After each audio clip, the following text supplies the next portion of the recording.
Hi, welcome to the Dynamic Duel Podcast, a weekly show where we review superhero films and debate the superiority between Marvel and DC by comparing their characters in stat-based battle simulations. I'm Johnny DC. And I'm his twin brother, Marvelous Joe. And this episode, we will be reviewing HBO Max's 8-part series, Peacemaker, which was written and developed by James Gunn, the same guy who made The Suicide Squad and Marvel's Guardians of the Galaxy films. It was a terrific show. I loved it. I think it's one of DC's best. I just have one question for you, Jonathan. Do you really want to taste it? Dance move. You can't see it, but I'm dancing. I do want to taste it. I did taste it. It tasted delicious. Can't wait to talk about it. What? Oh, no. What are we... I'm talking about the show. What are you talking about? Yeah, we'll talk all about the show later on this episode. Before that, we're going to get into the comic book movie news from the past week. Of which there really wasn't much news. It was announced that a Wonder Twins movie is in development for HBO Max, so we'll touch on that briefly before getting into the main event. As always, we list our segment times in our episode description, so feel free to check out the show notes if you want to skip ahead to a particular topic. And don't forget to join us on Patreon, guys, where we offer ad-free episodes of this show via a custom RSS feed, bonus content including top 10 episodes, monthly live movie watch-alongs, and access to our Discord chat server. Check it out right after this episode at patreon.com/dynamicduel, which is linked in our show notes. Our lowest tier is only $2 a month. But with that out of the way, quick to the no prize. A no prize is an award Marvel used to give out up until the 90s to fans. Our version, the Dynamic Duel No Prize, is a digital award we post on social media that we personally draw for those who we feel gave the best answer to our question of the week. And just a heads up, I'm like 3 weeks behind now on these illustrations. I'm super busy. I will get to those soon, I promise. But last week's question was, what Marvel or DC film or TV series are you looking forward to the most in 2022 and why? And we got a total of 2 answers for this question. I don't know if it was just the wrong question or if people forgot to answer, but yeah, we have no honorable mentions. We just have 2 no prize winners. They'll be sharing because they gave the same answer. So big congrats to Miggy Matangian and Dustyn Balcom. Miggy said, "Hey, what's up, guys? This is Miggy, and the DC movie I'm looking forward to the most this year is Black Adam, because the hierarchy of the DC universe is about to change.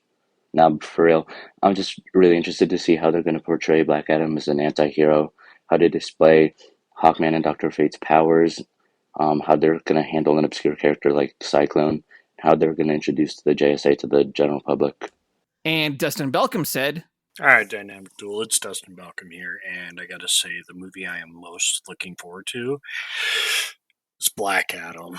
The Justice Society mainly is why I'm really looking forward to it. I've always liked the character of Black Adam, and just seeing The Rock fulfill that role is gonna be absolutely amazing. And then, got Brosnan. Like, what more could you want? Go Team DC. Wait, Dustyn, are you Team DC again? No, he's still Team Marvel. He's just giving props to DC, which is against the bylaws of Team Marvel. But I'll allow it this time because Black Adam looks pretty cool. Yeah, both Miggy and Dustyn are some of our patrons, and we chat with them on the Discord server. When you join the Discord server, you're forced to choose between Marvel and DC. Miggy is Team DC, but Dustyn really betrayed us and switched to Team Marvel. So I give him a ton of shit about it.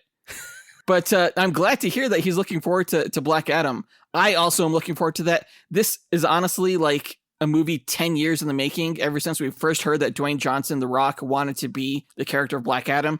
It was just perfect casting. It still is perfect casting. And the fact that they're tying the Justice Society into it, characters I never thought I would see on film this early, I'm just stoked for the film. As apparently a lot of our listeners are. Who would have thought that the Justice Society would get people that excited, right? They're like DC's most boring team. What? They're like DC's second or third most exciting team. You don't know what the hell you're talking about. Well, if nothing else, Miggy's right. The hierarchy of power within the DC universe is about to change. Well, obviously, naturally, you know. Congrats again to Miggy and Dustyn for winning this week's No Prize. If you, the listener, want a shot at winning your own No Prize, stay tuned to later on this episode when we'll be asking another question of the week. And now that that's done, on to the news.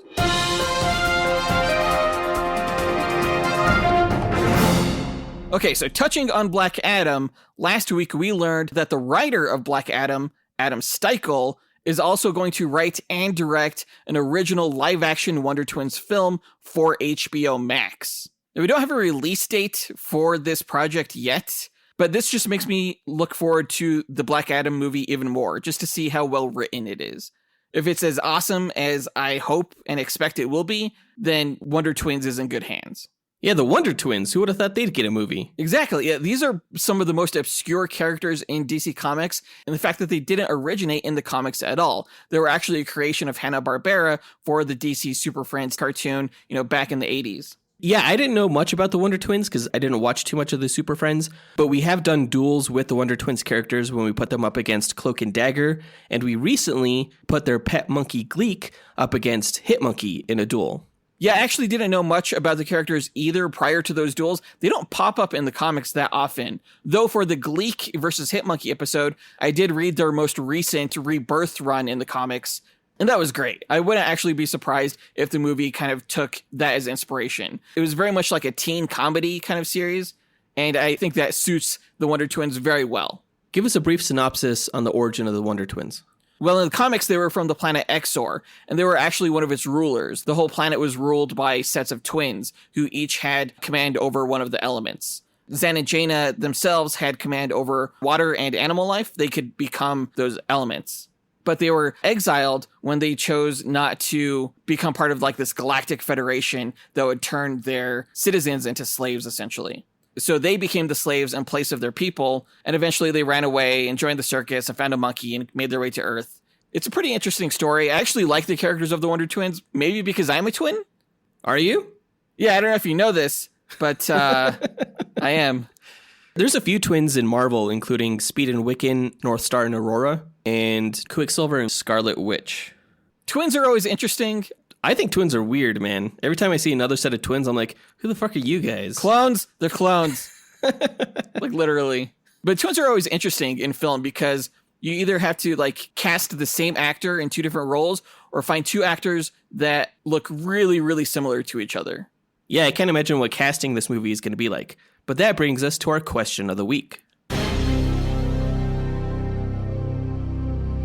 What actors would you cast for the live-action Wonder Twins movie? Record your answer at dynamicduel.com by clicking on the red microphone button in the bottom right-hand corner, which will prompt you to leave us a voicemail. Your message can be up to 30 seconds long, and don't forget to leave your name in case we include you on the podcast. We'll pick our favorite answer and draw that person a Dynamic Duel No Prize that we'll post to social media. Be sure to answer before February 26th. But that does it for the news portion of this episode. Now let's move on to the main event, where we review the HBO Max series Peacemaker.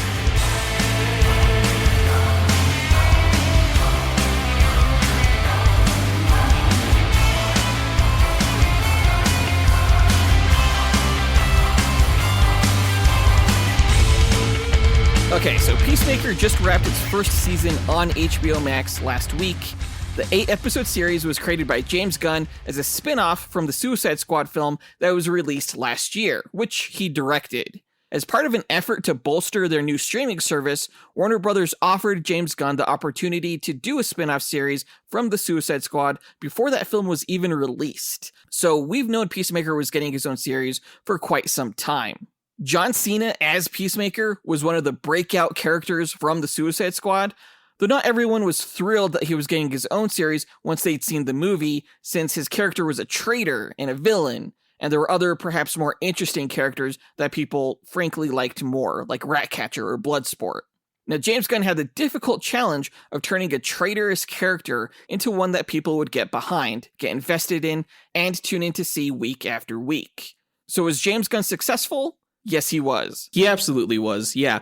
Considering I was never that down on Peacemaker to begin with, even though he was a douchebag in the Suicide Squad movie, he still had his reasons for doing what he did that made sense to his utilitarian stance of peace in the broader sense.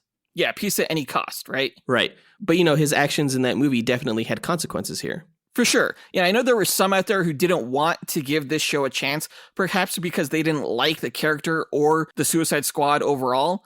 And while I'd say that, yeah, the show isn't for everyone thanks to its crass R-rated humor, which I honestly personally found hilarious, the show also had a lot of heart and thematic weight, and I definitely recommend it. It's a great show to talk about with others, so if you haven't seen it yet, beware of spoilers online and in this review. Hit pause now and definitely check out the show. then come back and listen. Yes, please.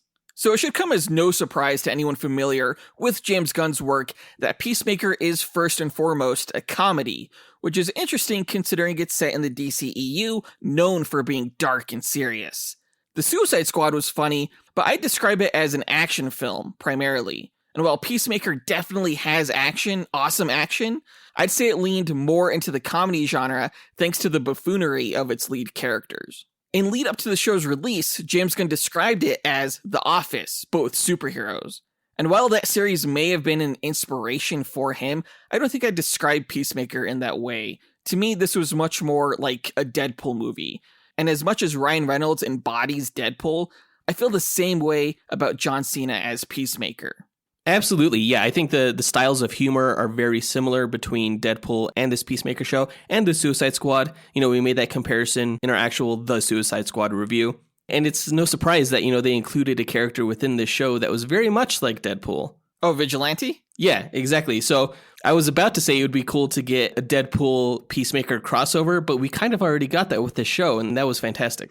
Yeah, I mean, Vigilante is pretty different in the show than he is in the comics. And honestly, let's be real, this isn't the comic book version of Peacemaker either. It's James Gunn's and John Cena's Peacemaker. But I actually think it's an upgrade from the comic version of the character, who's always been somewhat bland, even going back to his Charlton Comics days before he was acquired by DC. The character's design has always been pretty out there as well, and his black and white ethical structure doesn't quite work well in the contemporary landscape. But James Gunn uses that for comedic effect. Like, someone saying that they cherish peace so much that they're willing to kill for it is so dark and absurd that it's naturally laughable. And very few people, if any, do dark humor as well as James Gunn. It's the kind of taboo humor that you're almost ashamed to laugh at. Like when the character John Economos is killing a gorilla with a fucking chainsaw. There's really only two ways to react. You either gasp at how horrifying the concept is, or roar with laughter at how ridiculous it is. That was a great scene. I love how he stole that moment from Vigilante. Yeah, the chainsaw. Yeah. This whole show had some great setups for punchlines. That was one of them. Do you think this show is funnier than Doom Patrol? I think it was more consistently funny. I think I was laughing more frequently with the show than I do in Doom Patrol, which can get a little bit more heavy and almost kind of scary at times. I think subjectively, for me, it's a quantity versus quality thing. I actually think that the jokes in Doom Patrol are better, and I think it's a better style of humor. Yeah, it's definitely less crass. Yeah, which is weird because Doom Patrol has donkey farts, you know? Exactly, yeah. But Doom Patrol is highly intelligent. A little bit more highbrow, a little bit more intellectual. Whereas this one is more of a straightforward comedy that makes a lot of jokes. Whether or not they all land is up to your personal sense of humor, but I think both shows work for their own reasons. Yeah, it's about tone. The tone for each series is very different, and I think both shows capture their tone that they're trying to achieve perfectly. Yeah. I do think Peacemaker has the benefit of having a much higher production value, though. I still think back to season 3 of Doom Patrol, where Negative Man was holding that obviously fake rubber maggot creature. I'm like, oh my gosh, that's so fake. Whereas you look at the CGI on Eagly and the cow, that was really well done. Oh yeah, totally. But along with the dark humor came some strong themes and heart. And we said pretty much the same thing about the Suicide Squad and the Guardians of the Galaxy films, you know. One of the reasons we grew to like Peacemaker in the show was because he was growing to like himself as well. The story is, first and foremost, one of personal redemption, one that explores how a guilt-stricken individual can maybe not escape their ghosts, but still grow as a person and still find joy in relationships and new experiences. It's about Peacemaker searching for peace within himself. Yeah, the external conflict of the show, which is the butterflies, was really secondary to his internal conflict, in which he was growing as a person. Now, it was a slow go, I'll tell you. Even towards the end, he was still cracking fart jokes and stuff like that. But I did find his kind of change in his belief system when he made that ultimate decision at the end to not take the utilitarian stance. I found it a believable end to the arc that he began when he killed one of his best friends, Rick Flag. In the end, he chose to make an action to save his friends for that reason solely. Yeah, throughout the series, Peacemaker seemed just as affected by killing Rick Flag as audiences were from the Suicide Squad. and it was an event that really seemed to shake up his moral framework, leaving him doubtful of himself and whether he was still capable of killing any man, woman, or child in the name of peace, as he claimed.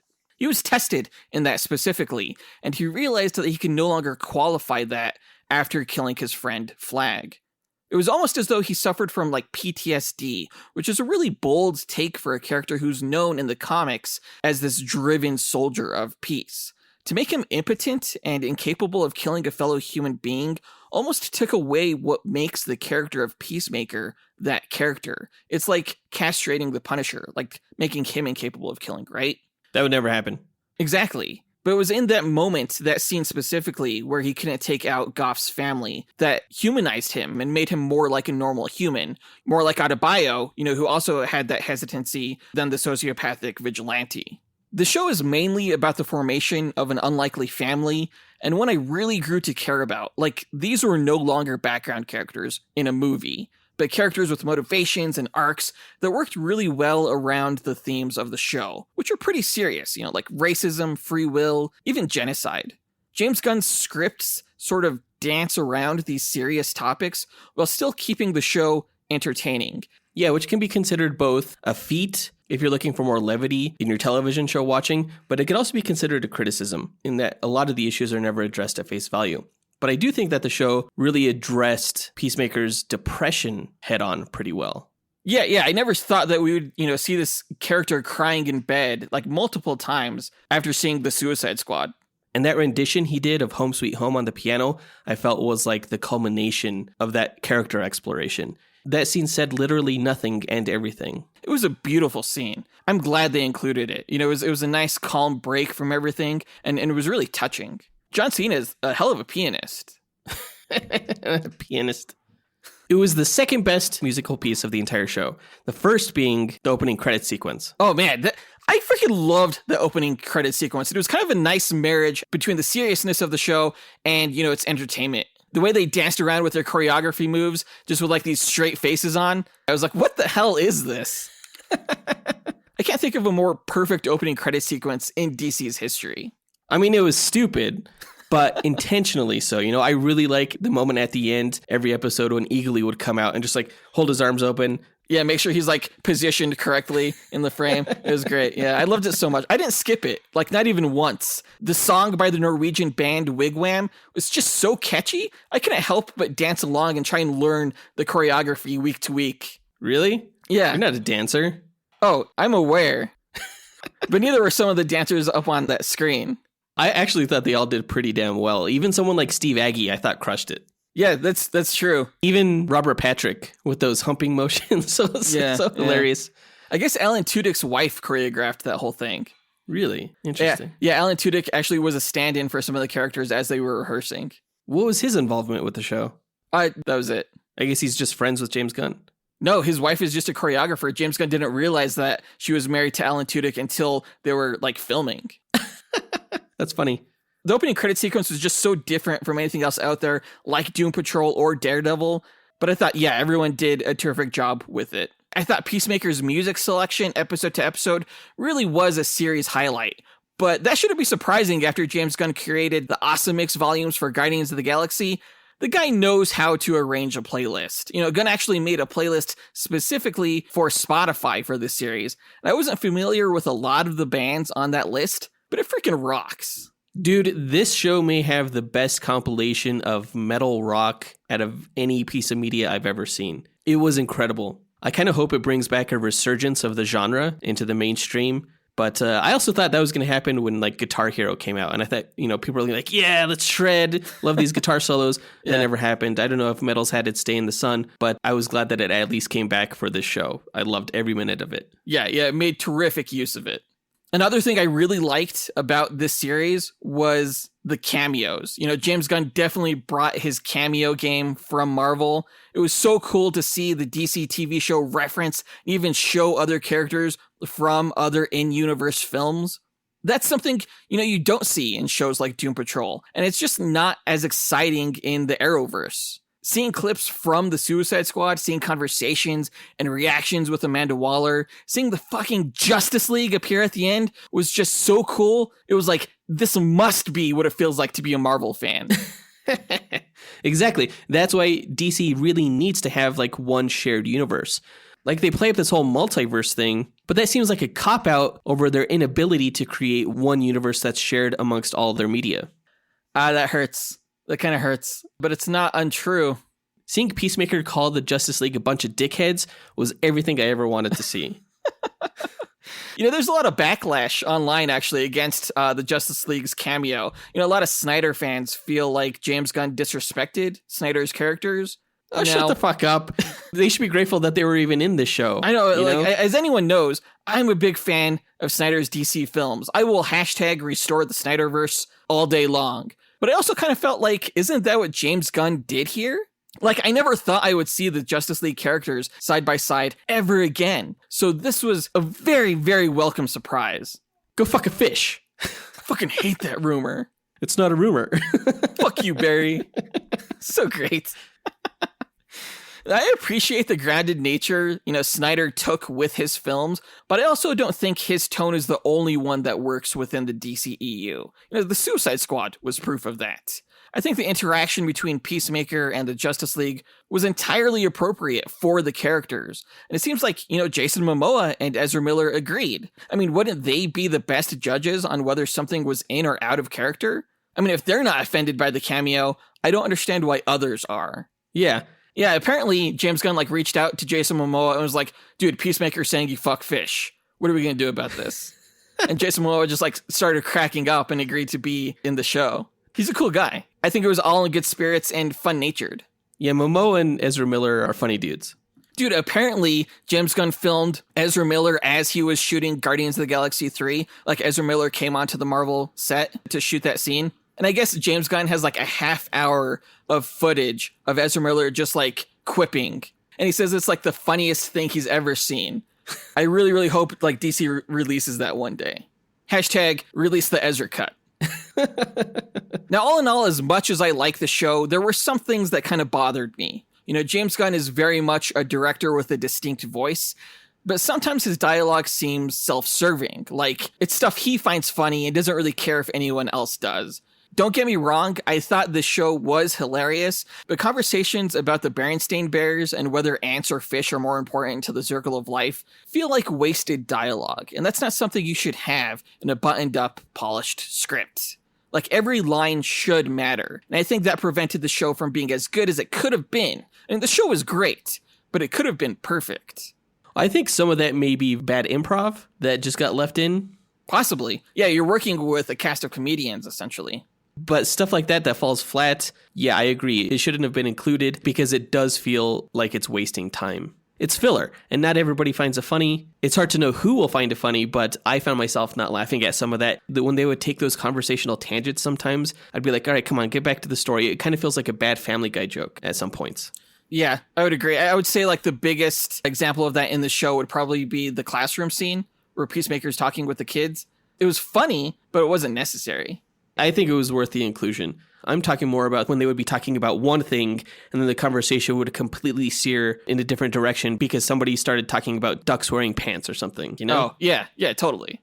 Now, while some of the dialogue was filler, I would say none of the episodes were. Oftentimes in these shows, you could spot the episode that probably could have been cut, but I couldn't find that with this show. And it really speaks to how well the pacing is in this series.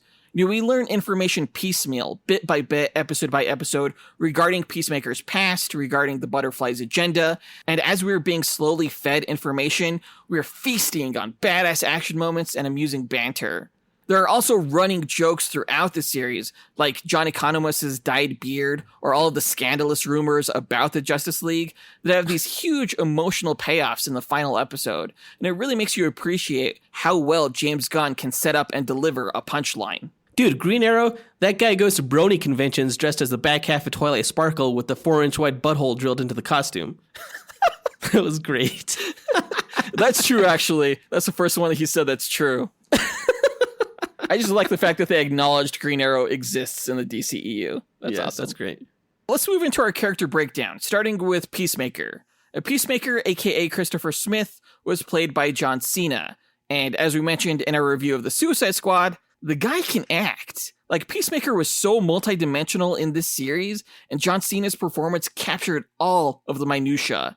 In the right role, I'd say he's definitely proven he's leading man material. Oh, absolutely. You go from him rocking out in the van, like tongue flitting, to those really quiet, solemn moments where he's sitting at his trailer home, to the moments where he's crying. You know, he runs the gamut here. It was really well done. Yeah, his performance is a broad spectrum of emotion, and he totally pulled it off. Now, as I mentioned earlier, Peacemaker's arc was about making the most of his second chance and really discovering what that means for him and his mission of peace. He has a very complicated relationship with his father, who turns out to be the leader of a racist KKK-like organization and the villain White Dragon. He loves his father and depends on him for his gear, but Peacemaker also loved his brother Keith, who rejected their father's racism.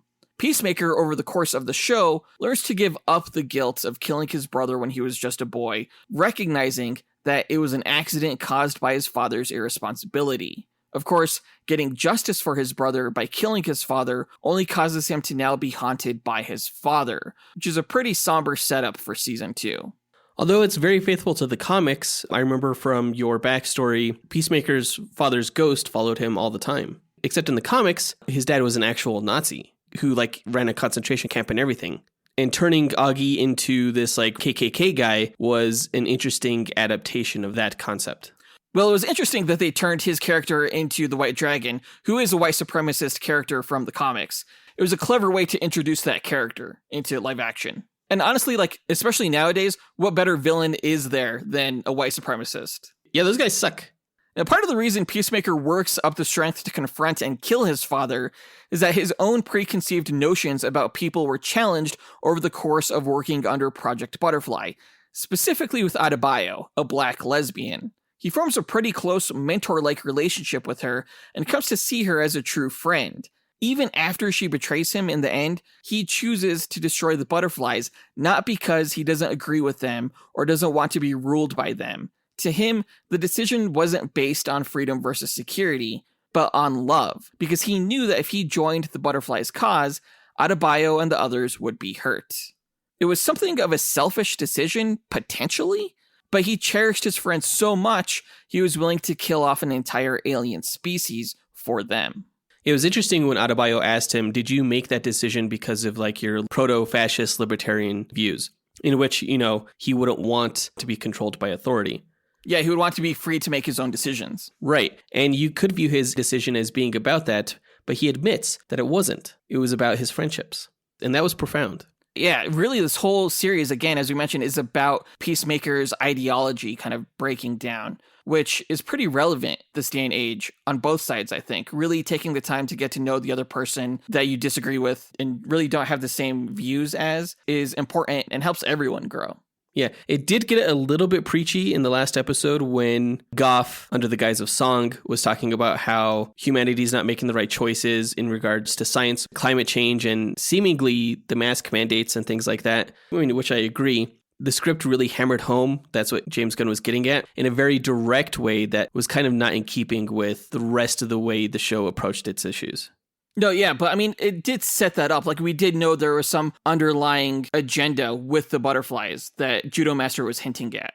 Yeah, that's true. And yeah, that last scene where it does get preachy, it totally feels similar to what we're seeing on Twitter and news channels nowadays. The relevancy of that final episode, I think, really hits home to our current time. What was your favorite helmet that Peacemaker wore? I thought the scabies one was pretty funny. He never used it, I kind of wanted though. to see that one in action. They hinted to it, but they never used it. The Shockwave helmet surprised me at how powerful that Shockwave was. Oh, yeah, the Sonic Boom one? Yeah, that was cool. When you used that in our U.S. Agent versus Peacemaker duel, I was like, oh, it's probably good that Peacemaker won that match. Yeah, it's actually kind of different from that in the comics. It's more directional, but I thought it was cool that they actually used it in the show, along with a lot of his other gadgets. The X-ray vision helmet was cool. Yeah.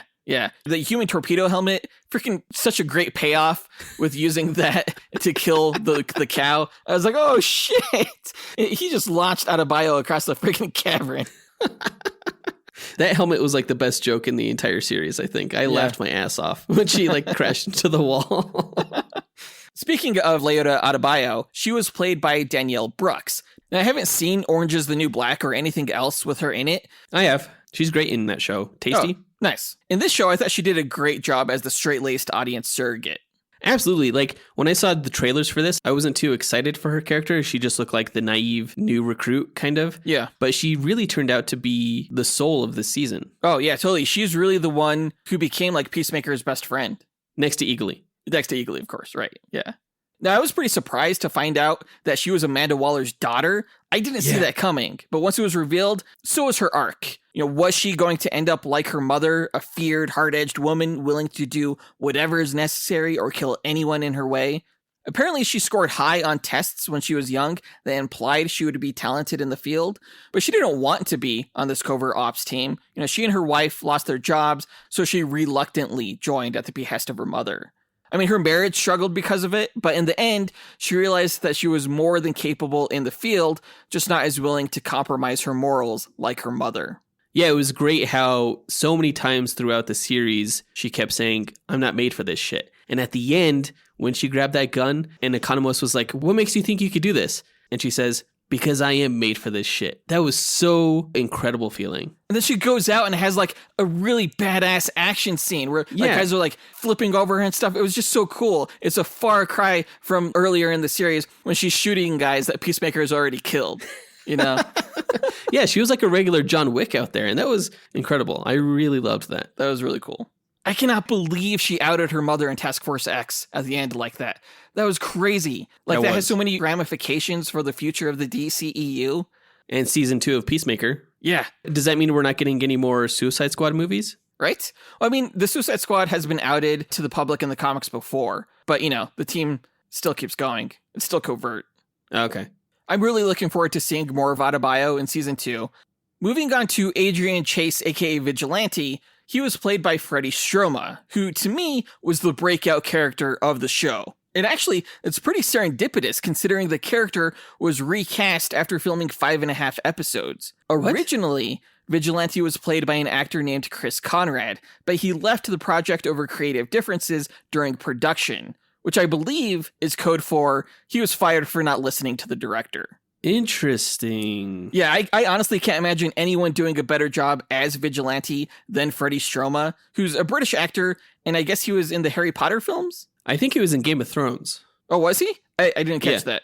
Now, Vigilante is a big-time sociopath, but I think Stroma's performance makes him so naive and endearing that his character works really well. He was horrifying to think about. Like when he was asking Peacemaker if he thinks he likes killing murderers, heroin dealers, and graffiti artists. I was like, what the? And then he was like, yeah, I love it. And I was like, holy shit. So do you. In that moment where he was like, yeah, Peacemaker used to call me Thimble, but, you know, I don't have emotions like regular people, so... So freaking bizarre. Yeah, absolutely. But so endearing because he's so dumb and legitimately wants to do the right thing in his own warped way. You know, Vigilante, he was the only character or major character that didn't have an arc, possibly because he's too stupid and sociopathic to ever really experience growth. I mean, he's obsessed with Peacemaker, who he considers his BFF, and most, if not all of his actions are motivated by being with, protecting, or getting the attention of Peacemaker. But of course, Peacemaker didn't really care for Vigilante. He's more like the annoying little brother that tags along and you can't get rid of. But the dude has skills. There's no denying that. Oh, dude, he's extremely lethal, which almost adds to the comedy, and that a guy this insane is also this adept and good at killing, while still being childlike and awkward. And you know what? He showed real intelligence when he was talking to those prisoners about the Black contribution to American history. You know? Right. To music. That was a brilliant scene. I loved that scene. Oh, I was laughing my ass off. It was so cool just to see the martial arts in this, too. The fight choreography was, I think, the best that DC's ever had in a TV show. That's probably true, yeah. I wish Vigilante would have gotten to beat the shit out of Augie Smith in that scene. But, eventually he ends up helping kill him. It was hilarious when they did, and Chris started crying, and he's like, dude, why are you doing your face exercises right now? And Economos was like, he's crying, you dummy. And he's like, oh.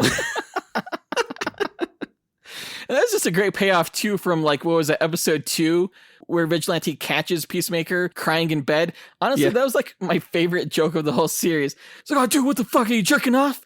No, dude, I swear, look at my crotch. You're right, that's the oldest trick in the book. I look at you rock hard and you throw jizz in my face. Dude, I'm not. Oh my God. Hilarious. Moving on to Amelia Earhart. She was played by Jennifer Holland, who's a returning minor character from the Suicide Squad, who also happens to be James Gunn's girlfriend. Fiance now. Oh, really? I didn't know that. Yeah, just like a few days ago, he proposed. Oh, congratulations. That's awesome. Thanks. Not you, dummy. You could probably argue nepotism if not for Jennifer Holland's great and pretty hardcore performance as the character. Like, this isn't freaking Francis Ford Coppola hiring Sofia Coppola to do a shitty job in his movie. No, she was perfect for the role. Like, I remember watching, knowing that she was James Gunn's girlfriend, but I looked her up to see what else she had been in because I thought maybe she was vaguely familiar. But she'd only been in a few movies, like an American Pie movie that I never saw, and Zombie Strippers, which I definitely never saw. But now I must. But no, I'm good. But with how good she was in the series, it seems like she was kind of like this hidden gem that never got a breakout. Yeah, absolutely. She's pretty different from her character in the comics, you know, where she's this Argus agent, but she's also a Russian spy trying to bring down Amanda Waller. And who knows, maybe that's something they'll play up in season 2 since the character is still alive. And actually, her character was supposed to die at the end of this season. They filmed 3 different endings, one with her dying, one with Vigilante dying, but it looks like they used the 3rd version with both of them surviving. And I don't mind, because I'm really looking forward to everyone returning for season 2. I didn't know she was a character from the comics. That's interesting. Yeah, she's one of the few. Now, her arc was about overcoming her hard-hearted, just-do-the-job attitude, and really coming to appreciate her teammates, eventually leading them in the final battle. I think a lot of what softened her was Peacemaker's affection, which really offended her in the first episode. But as the series progressed, she saw past her preconceived notions of Peacemaker and came to recognize that he really wasn't a bad guy. Yeah, and that kind of solidified when he admitted to her that he doesn't want to kill anymore. Yeah, that wasn't just about having the Dove of Peace on his weapons, but really about killing. Every time I try to draw a Dove of Peace, it comes out looking like a ghost. That was great. John Economos was played by Steve Agee, whose man-in-the-chair character also returned from the Suicide Squad. Now, in the comics, John Economos was the warden at Belle Reve Prison. His main job definitely is at Belle Reve in the DCEU, but definitely as a tech guy. He's not, at the warden level yet. He's kind of this loser character who's bullied by Peacemaker initially, and who isn't particularly effective in the field. He gets into situations he doesn't want to be in. And he remains terrible in the field throughout the course of the show, sometimes to comedic effect, like in the season finale, when he freaking breaks his leg by tripping just trying to help. I could not stop laughing. That was just so ridiculous. Well, he did get his moment to shine with the gorilla, and that was kind of what really turned Peacemaker around on him, and everybody celebrated him. That's true, yeah. He definitely garnered him the respect of Peacemaker and the rest of the team. That and his love for Hanoi Rocks music, right? Yeah, and when he needed to, he really came through in a clutch, like when he incapacitated Judo Master. Right. Yeah, he was able to do it when everyone else got their ass kicked by him. Now, the last episode where he has to break his persona and confess why he dyes his beard, it's pretty emotional, but it's also a moment that I think helps Peacemaker grow because he realizes that he hurt his friend's feelings this whole time by teasing him. I felt like I also grew during that scene because I'm guilty for laughing at all of the dye beard bullying jokes earlier without even thinking about the reasons why Economos would dye his beard. And his reasons were so many and so real that, I felt like a piece of shit, I'm not going to lie. Economos' admission as to why he did it was so humanizing. It just serves as a reminder that we should all probably be more empathetic in our lives. Absolutely. That's totally the lesson I got. I loved how he, at the very end, despite being bullied and everything, he still had this wonderful moment with his teammates. And when he went back to Belle Reve, he set up that photo on his desk of that scene of them leaving the bottling plant. It was touching. Yeah, it was really touching. Moving on to Clemson Mern, he was played by Chudwoki Iwuji. Now, Mern is an original character created by James Gunn. I guess in the DCEU, he was a mercenary who works under Amanda Waller. I wasn't too impressed by Iwuji's performance as the character in the early episodes, but it turns out his cold, detached demeanor wasn't because his character was a no-nonsense murderer, but because he was a butterfly which I felt did a lot to help me understand the character and why he was a part of the team. Oh yeah, he really grew on me as a character and an actor, and I can't wait to see him in the Guardians of the Galaxy movie. Yeah, do you know who he's playing? We don't know yet. Only theories. Now, apparently, the Butterflies wanted to take over world leaders so they could make the choices for humanity that would steer them away from destroying the planet. Murn's Butterfly was the sole dissenter, and worked with Project Butterfly to stop his species' plot.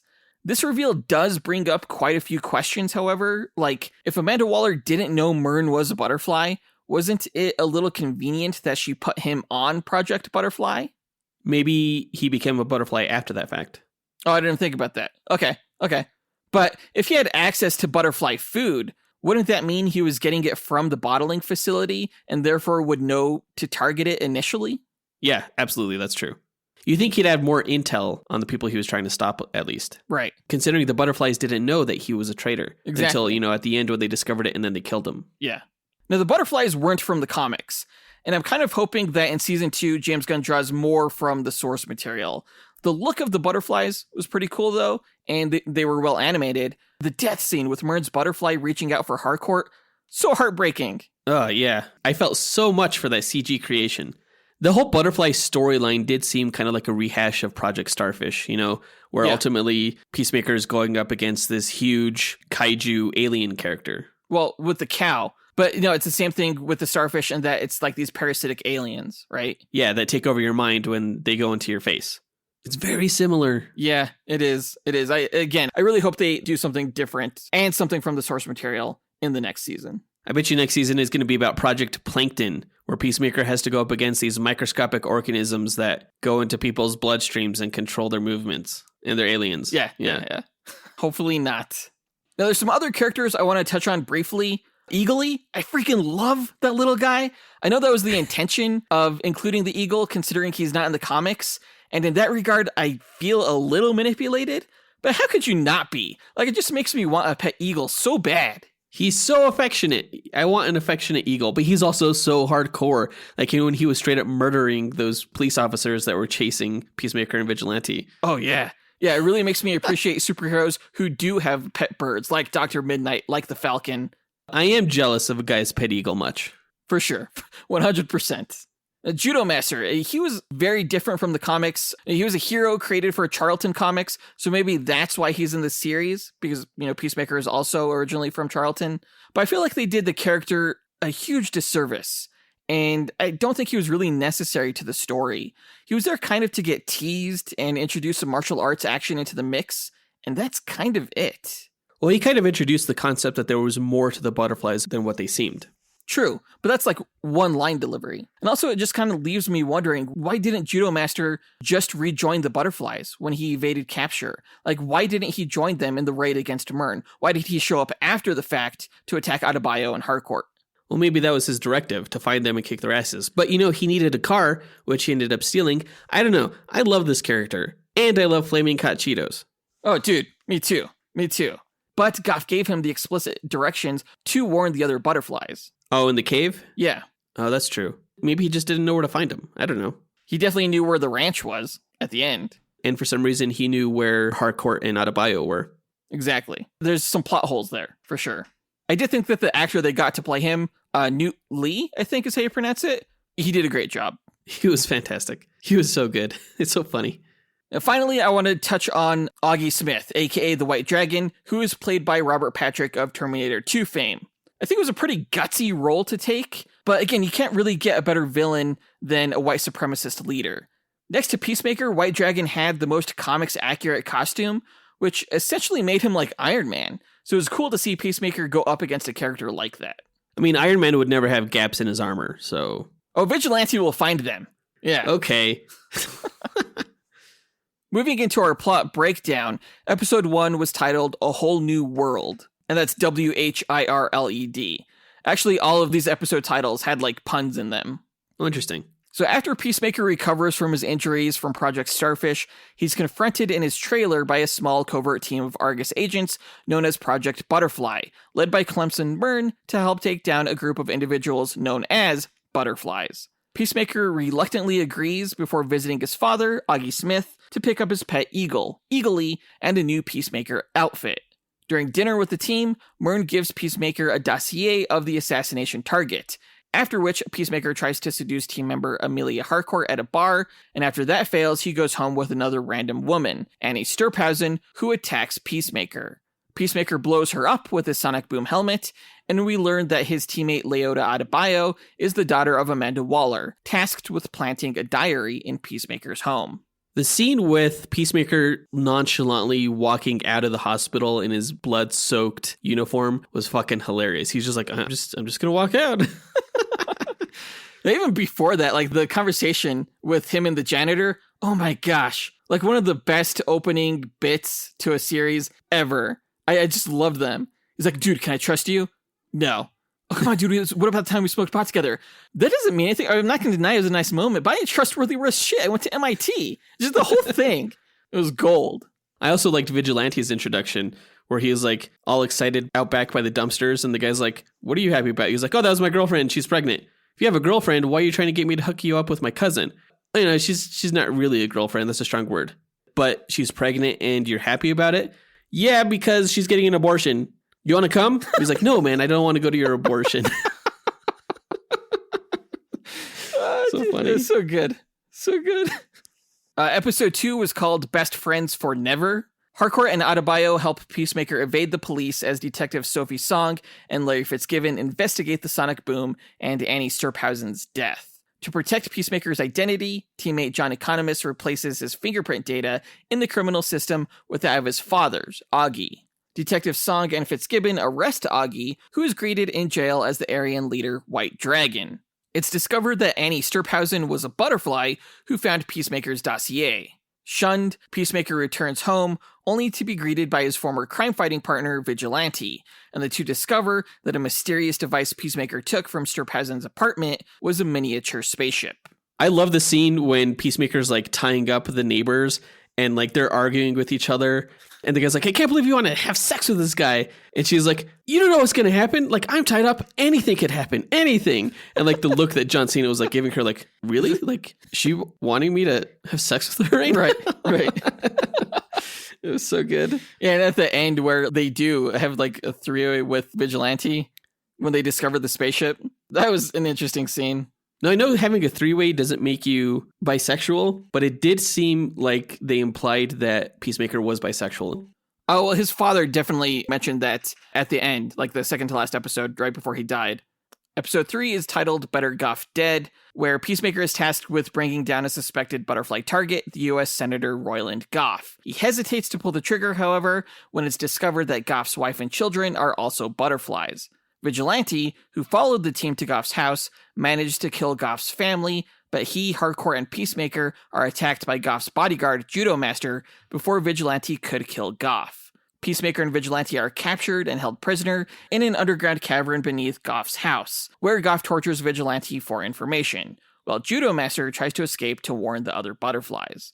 While Economist manages to knock Judo Master out to prevent his escape, Myrn, Harcourt, and Adebayo try to blow up the secret door to the cavern, allowing Peacemaker to break free and kill Goff, only for a tiny winged alien creature to fly out of his head.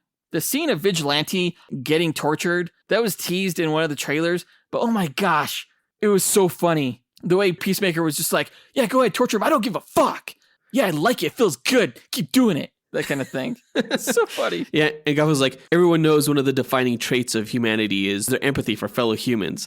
Thinking like, that would work on them. Yeah, these are like the two worst guys to try something like that with. I like how Goff kept trying to cut off his toe, but I guess his tools were too dull or something. So that was funny. Episode 4 was called The Chode Less Traveled. Now, on the way back to their headquarters with a kidnapped Judo Master, Peacemaker tells the team that he killed the butterfly that came out of Goff's head. Peacemaker and Vigilante then visit Augie's house for more equipment, only to find out that he had been arrested for killing Annie Sturphausen. Peacemaker visits his father to apologize for the mishap, but his father threatens to reveal the existence of Project Butterfly to the police.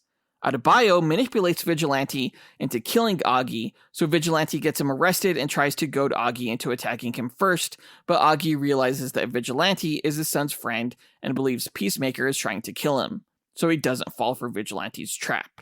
Meanwhile, back at headquarters, Judo Master escapes custody and is shot by Adebayo during a fight with Peacemaker. Peacemaker returns home, where it's revealed he kept Goff's butterfly alive in a jar while he recalls his childhood and killing Rick Flag. Adebayo, back at headquarters, discovers a connection between Goff and Annie Stirphausen, and we learn that Myrn is a butterfly. That was a huge reveal. I did not see that coming. No, I saw that and I was like, what the heck? I was like, where does the story go from here? What's happening? He's a traitor. Exactly. Now, I do have to say that this episode definitely has a pretty big plot hole in that we don't know how Peacemaker captured the butterfly, got it past his teammates, and even got food for it, or even knew that that was food. Well, we saw the senator and his family drinking the goop out of those bowls. I'm assuming he probably went upstairs into the kitchen, got a mason jar, stuffed the butterfly in there as well as the food, put it into a backpack that he had, and walked away, I guess. That's the only way you can rationalize that. Yeah, I wish we would have seen that, because that's a stretch. Yeah. One of my favorite jokes with Vigilante in this episode was when he was thanking Peacemaker for making him a more evolved human. I thought Freddie Stroma just gave a great performance. Oh, he was passive-aggressive to the max. You could tell he was filled with murderous rage, but didn't want to show his best friend. Episode 5 was called Monkey Dory. After Augie reveals Project Butterfly to Detective Song and Fitzgibbon, asking them to look into his fingerprints, they realize Augie is innocent. When Song tries to free Augie, Myrn has an old friend, Casper Locke, pose as the new police captain to prevent Song from digging any deeper. While investigating a bottling plant that connected Goff with Stirphausen, Project Butterfly realizes it's used to bottle alien food for the butterflies, thanks to Peacemaker's X-ray vision helmet. The team gets to work killing everyone inside, including a freaking silverback gorilla butterfly host. The team bonds on the way back to headquarters, and Adebayo joins Peacemaker in his home for a celebratory drink, during which time she plants the fake diary. After returning back to headquarters, Adebayo discovers Myrn is a butterfly. I loved the moment where they were all bonding right after killing the gorilla. It was just a nice moment with all the team members just kind of being together happy. It was right in the middle of the series, so it's kind of like the eye of the storm, where there's just this moment of peace and joy. Yeah, they finally all come together to later get torn apart and increase the drama. Episode 6 was titled Myrn After Reading. In this episode, Myrn and Harcourt reveal to Adebayo that the butterflies are from a destroyed planet and that Myrn is a traitor who has gone against the rest of his race's plan to dominate humankind. Despite Locke's interference, Detective Song still manages to have Augie set free, while also managing to get an arrest warrant for Peacemaker. She and a team of police swarm Peacemaker's trailer, though he and Vigilante manage to escape. In the process, Goff gets free from his jar and takes over Detective Song, while Peacemaker and Vigilante escape pursuit with Captain Locke's help. After police find the diary in Vigilante's apartment, Economist discovers the location of the butterfly's food source is at a ranch, where they're believed to be hiding an alien cow that produces the food. Meanwhile, Song summons an army of butterflies who take over the town's entire police department, including Detective Fitzgibbon and Captain Locke, who issue a nationwide public search for Peacemaker, using his fake diary as evidence of his extremist danger. As this happens, Augie dons his White Dragon high-tech suit with the intention of killing his son. Now, when the butterflies take over their hosts, do you think they kill the host? Yeah, that was implied, that once they take over the host is essentially dead. It did seem like quite a violent process. Oh, man, that was not fun to watch. That was scary. One of my favorite bits in this episode was when Peacemaker and Vigilante were trying to communicate with the butterfly Goff in the jar, and they were going over all of the different alien movies that the butterflies may have been inspired by or mimicking. It's are you going to take over the planet like in Aliens? No. Have you come to befriend us like E.T.? No. Are you here to play us a shitty song like in Close Encounters? No. That was great. Episode 7 was called Stop Dragging My Heart Around. This episode starts with a flashback that reveals how Peacemaker, as a little boy, accidentally killed his older brother Keith in a boxing match organized by his father and friends, after which Peacemaker made a vow to usher peace. That was heartbreaking. Yeah, the fact that young Chris didn't even realize what was going on. He was like, oh, look, he's doing the worm. So sad. Now, back in the present, Peacemaker realizes that Adebayo planted the diary, but also knows they need to act fast to kill the cow before the police find him. So he, Vigilante, and Economist set off on their own. Harcourt, meanwhile, confronts Adebayo about the diary just before the police find and kill Myrn, during which time Harcourt and Adebayo overhear the butterflies say that they should teleport the cow away from the ranch. The two are then attacked by Judo Master, but are successful in bringing him down. On their way to the cow, Peacemaker, Vigilante, and Economist are attacked by the White Dragon and his clan. Eagly and Economist manage to kill the clansman, while Vigilante manages to damage White Dragon's armor, disabling his weapons, and Peacemaker ultimately decides to kill his father. Eagly was injured during the battle, so the team regroups at a nearby veterinary clinic, where Harcourt and Adebayo meet them before they all head off to kill the cow. Oh man, I was so scared when Eagly got hit. I was like, no! I was like, no matter what happens, Eagly cannot get hurt. And then he did. And then I thought he died. Me too. Because Peacemaker was praying to God to bring him back. So I was like, oh shit, he's dead. And then all of a sudden he came back and then hugged Peacemaker. It was so joyous. It was a miracle. The final episode of the season was called It's Now or Never. Adebayo reaches out to her mother, Amanda Waller, to call in the Justice League for backup while they continue their mission. The team attempts to use Eagly to plant Peacemaker's sonic boom helmet near the ranch's barn, but he accidentally loses the helmet in the woods. While they look for it, Peacemaker gets a vision of his father, taunting him. After finding the helmet, Economist enters the barn disguised, and he finds the cow and flees. Caught before he can leave the premises, Adebayo activates the helmet, which destroys the barn, kills many butterflies, and threatens to trap the cow. Peacemaker, Vigilante, and Harcourt make their way to the barn, killing many butterflies along the way, and Peacemaker splits from the group to get down to the cow and kill it. He gets trapped in a cave-in, however, and Vigilante and Harcourt are both severely injured in the fight. Adebayo rescues them, killing off the remaining butterflies before going into the cavern to help Peacemaker.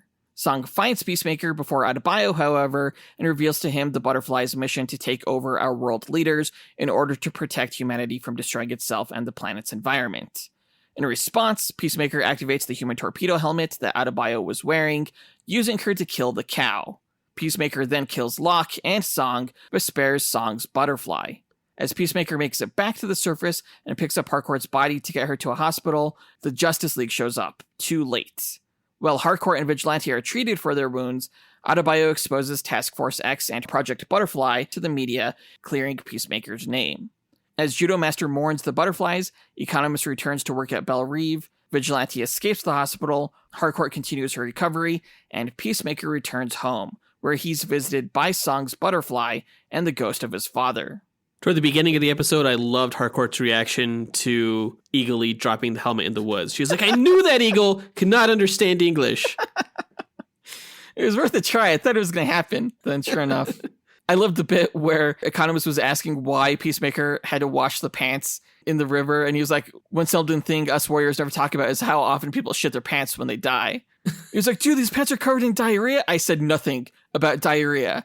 Well, was it diarrhea? Yes, it was. So good. This season finale was so good. It wrapped up so many loose threads in such a satisfying way. The cameo with the Justice League at the end, I can't describe how much I loved this episode and this whole series so far. It's fantastic. I think it's one of DC's best. You know, James Gunn, he brought the action, he brought the heart, everything I would want in a superhero show, and he does it while making me laugh and think and feel.